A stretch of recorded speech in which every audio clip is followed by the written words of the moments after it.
On a sunny fall morning, Curtis Roberts is tending his garden. I just really get to see the amazing creation that God provided for us.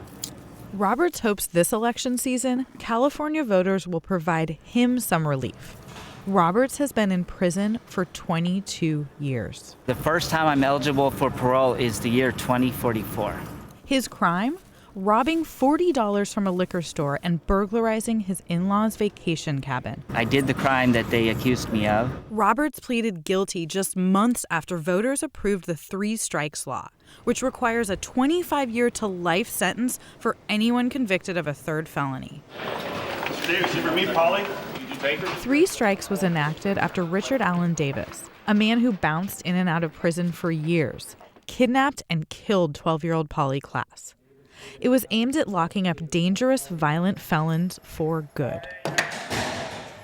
But it's also resulted in decades-long sentences for drug addicts such as Roberts. With previous burglary and robbery convictions, he was sentenced to 50 years to life. That's why I wanted to commit suicide. I mean, it's 50 years. The hardest days for me in here, when a guy that has committed a murder and he goes home doing less time than me. I've never shot a gun. I've never physically put my hands on anybody. I've caused harm. I've hurt people. Not 50 years worth. Governor Jerry Brown is now pushing a ballot measure that could change Roberts' life. Proposition 57 aims to release some inmates before their full term, thereby reducing the prison population and removing the system from federal control. The Supreme Court says prison conditions are terrible, it's overcrowded, people are committing suicide, they have unconstitutional medical care. Now we're putting a cap, and you've got to take out thousands of people from the prison. We want to do that in a rational way, and that's what Proposition 57 attempts to do. In a way, it's full circle for Brown. In 1976, Governor Brown signed California's determinate sentencing law. It ended the state's practice of handing down broad-ranging sentences such as 5 years to life. I'm going to sign a major reform, scrapping the indeterminate sentence so that we'll provide a certain clear punishment for crime. Brown says he had hoped the new fixed prison terms would address the arbitrary nature of sentencing and parole releases.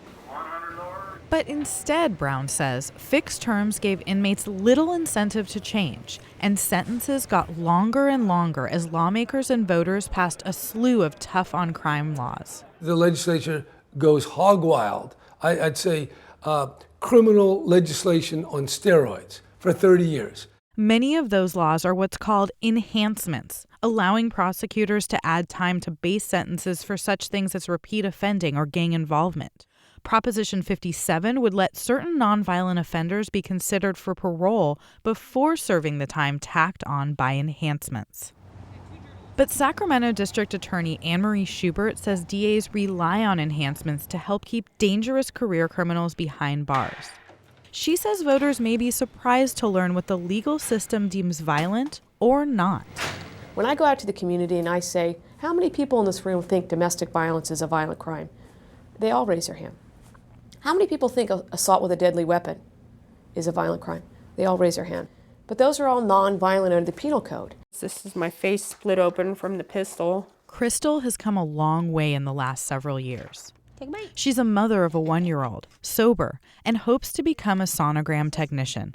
Just 4 years ago, she was living on the streets, using drugs, and in an extremely abusive relationship with a man named James Coker. He's hit me with baseball bats, burned my face with lighters and torches, put cigarettes out in my mouth. Crystal says she lived in fear of Coker for a year, until one night it became clear. She had to get away. He had taken me to the river, sliced my wrist open, and hit me with the hammer in the back seat, cut my face open, and told me he was going to throw me in the river and kill me. And I just couldn't do it no more. A few months later, the district attorney charged Coker with attacking Crystal.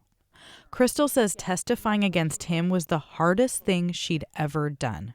He can instill fear in me with his eyes just looking at me, and I'm sitting there trying not to look at him. I couldn't eat for a whole week before I did that. I was just sick. DA Schubert says enhancements pushed Coker's sentence to 25 years. She fears if Proposition 57 passes, he could be released early, and that would break a promise society made to Crystal. And now, that victim who's had the courage and the fortitude to come into a courtroom and testify, say on a domestic violence case, poof, that's all gone.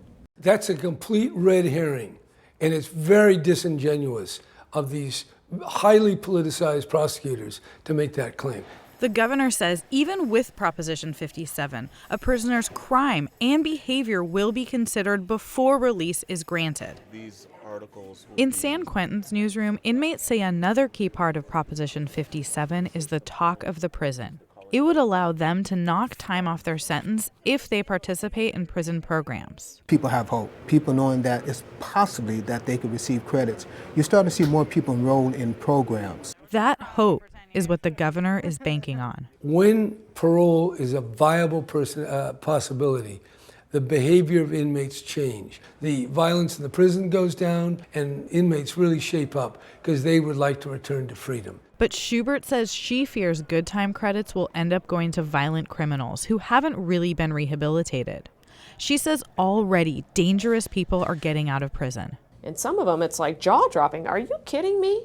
This person, okay, he took a computer class. That does not qualify for his 20 years of domestic violence history. That is not rehab in my books. Crystal says Coker, who had been in and out of prison for years, clearly didn't get the help he needed when he was behind bars. No kind of treatment was ever put before him or, expected of him.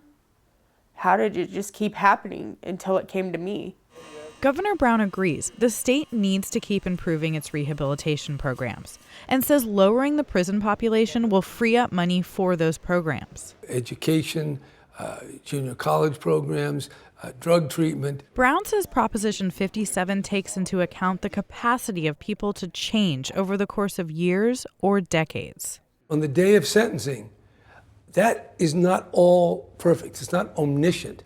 And over time, 5, 10, 8, 10, 15, 20 years, why not have a group of wise people saying, you know what, I think this inmate's ready to go. Brown says he trusts the professionals to make those decisions. I want the parole board to look into the eyes of that parolee, listen where it's appropriate to victims or the district attorney, and make an informed judgment. But Schubert says already deputy commissioners are making parole decisions without ever meeting with the inmate, victim, or prosecutors. There's nothing in the governor's initiative that says it's a parole board. It says parole consideration. It's not a hearing. It's a letter. We get to write a letter. Okay, that's it. That's something that I'm working on, I'm concerned about, and I'll try to get the best, safest, most humanly effective process possible. Crystal says she was dumbstruck by the possibility that Coker could get out of prison before serving his full 25-year sentence. I feel like there's no victim's rights in that. And then it just sets you all the way back from where you started. The fear, the anxiety, the way of thinking, everything. It's not fair. Little baby. And now I have the little baby to think about. I love you, Mama. As for Curtis Roberts, he's preparing to plant a new garden in the spring. And these seeds, you could replant them next year. He hopes he won't have to wait another 28 years for his first chance at freedom. And I'm 54 years old, so that means I'll be 82. So that means really I'll never get out. At 82 years old, what am I going to get out to or for? I believe better of society. I believe better of you. That you wouldn't let this happen.